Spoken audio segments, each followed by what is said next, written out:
Ito ang GMA Regional TV News. Patay ang isang driver habang sugatan ang kanyang kahinante matapos mahulog sa bangin ang minamanehong six-wheeler sa Magpet, Cotabato. Sa Sipalay, Negros Occidental naman, hulikam ang panluloob ng 3 minor de edad sa isang eskwelahan. Ang mainit na balita hatid ni Eileen Pedreso ng GMA Regional TV.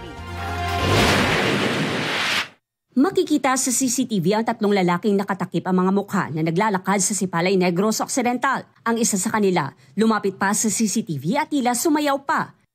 Sa isa pang kuha ng CCTV, paalis na sa lugar ang mga lalaki. Ang 2 sa mga ito, may bitbit ng plastic bag. Laman ng mga bitbit nilang plastic bag ang ilang ninakaw nila. Ayon sa Sipalay City Police, mga minor de edad ang mga lalaki sa video.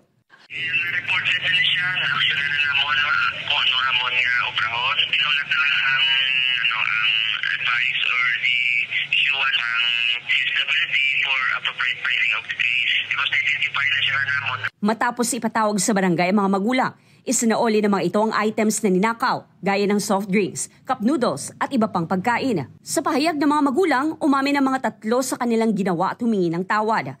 Siyempre mga minor, mamong hindi ka na matago kaya di mo na ilang attitude, medyo paluloy sa praniro Amo na ilang reaksyon paluloy, tapos sa dason mo para naman. Desidido ang eskwelahan na magsampa ng kasong theft laban sa 3. Bumaliktad sa isang sapa ang isang six-wheeler matapos mahulog sa bangin sa Magpet, Cotabato. Dead on the spot ang driver ng truck matapos siyang maipit sa loob ng sasakyan. Nagtamo naman ng sugat sa katawan ng pahinante na isinugod sa ospital. Ayon sa Magpet Municipal Police Station, may kargang mga saging ang tumaob na truck na pupunta sana sa palengke. Sa pahinante po, no, nawalan daw po sila ng brake. Then nawalan sila ng control, then nahulog po sa creek. Eileen Pedreso ng GMA Regional TV, nagbabalita para sa GMA Integrated News.